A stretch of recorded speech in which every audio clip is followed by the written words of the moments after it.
Hi, my name is Sky.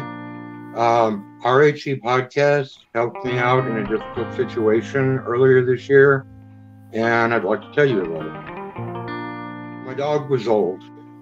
I had him since he was born, and he had just turned 17 when his health failed very badly. The vet said that he had months, maybe only weeks to live, but that he was suffering greatly. RHE podcast helped me raise the money for his final expenses to let him die with dignity and for his cremation, because I always want to keep him close. He was very special to me. I had Q since he was born. I had his mother, and we went up to Houston to make sure she was breeding with another purebred. I'm in San Antonio, Texas. He was just an adorable puppy. I fell in love with him, and I decided I wanted him to be my service dog. So we went through the training, we got him certified, and for 17 years, he was pretty much my constant companion. He went everywhere with me. He went on airplanes, buses, trains. He loved to ride. Sometimes my friends, I don't have a car, sometimes my friends who came over were really here to see the dog, and they would take him for rides. He comforted me.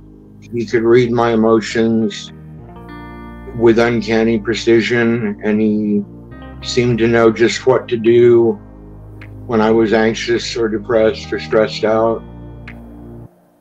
I've had a lot of dogs. I'm nearly 60 years old, and I've had a lot of dogs in my life, but none like Q. Q was so smart.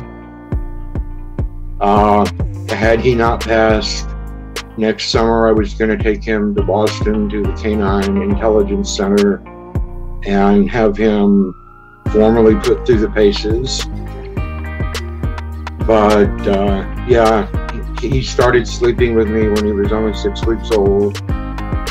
I'd put him in bed with me, and then at 3 in the morning I'd get up and put him back in the nest so he could nurse and so Mama could clean him, and then he'd come back to bed.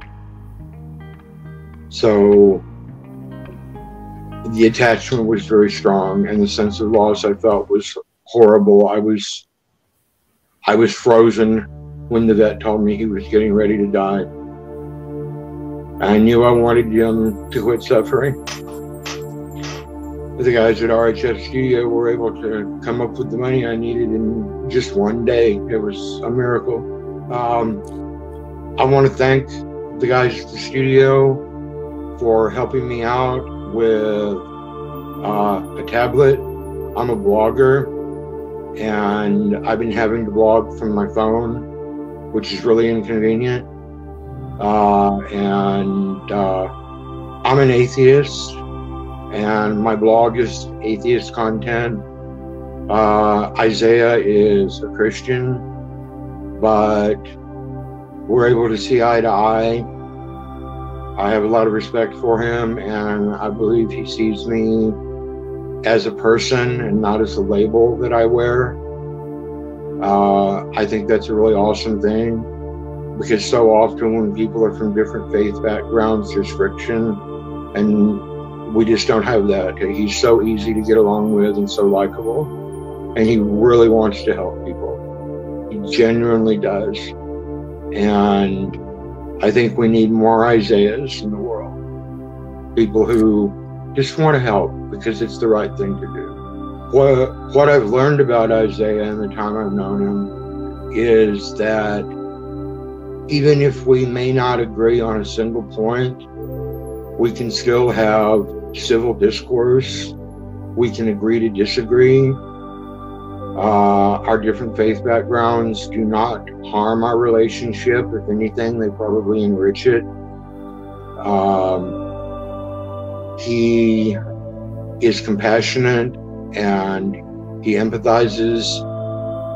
I feel like when he sees suffering, he suffers. And that makes for a true humanitarian. not how much they give, but that they give from the heart and out of love. And true humanitarians help because they know deep down it's the right thing to do. I'm a poor man, but I try to give back to my community through volunteering. I help train guide dogs for the blind as volunteer work.